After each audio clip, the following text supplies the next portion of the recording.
The lions ran from him. Welcome back to the podcast where bravery shows up uninvited and stays too long. Today's guest stood still while multiple lionesses tried to convince him that fear exists.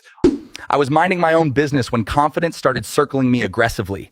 They showed teeth, I showed patience, and patience won the introduction round. So let me understand this clearly for the viewers at home. You saw lionesses coordinate, communicate, and lock eyes, and you didn't move? What? I moved internally, calculating angles and outcomes with zero panic involved. Running would have invited disrespect, and I refused disrespect on principle. Most animals either flee or freeze in that situation without discussion. You looked like you were waiting for customer service to respond. When predators expect fear and don't receive it, confusion becomes my shield. That moment of doubt is where control quietly switches hands. You are smaller, lighter, and clearly outnumbered by experienced hunters. Explain how logic didn't immediately tap out. Logic told me they were testing boundaries, not committing to chaos. I simply refused to signal weakness and let uncertainty do the work. Let's take the humor out of it for a second because this was serious. One wrong step and survival would not be part of the conversation. I was fully aware that death was nearby and very interested. But fear only matters when it controls decisions instead of sharpening them.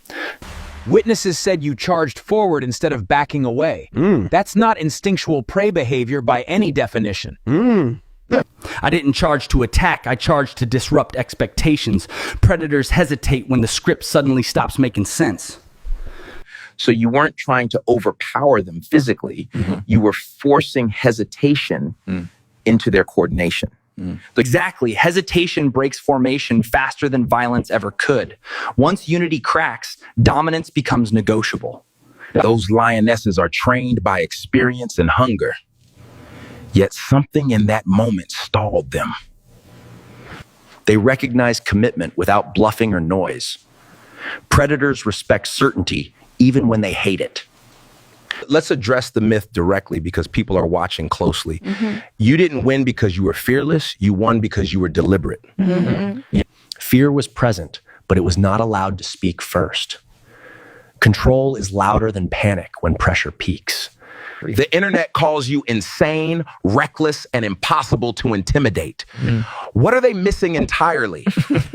They confuse loud reactions with strength and silence with weakness. Real confidence doesn't rush or announce itself. People watching this feel small in their own lives and situations. What lesson survives beyond the jungle moment? Stand your ground before certainty arrives. Momentum follows those who refuse to retreat.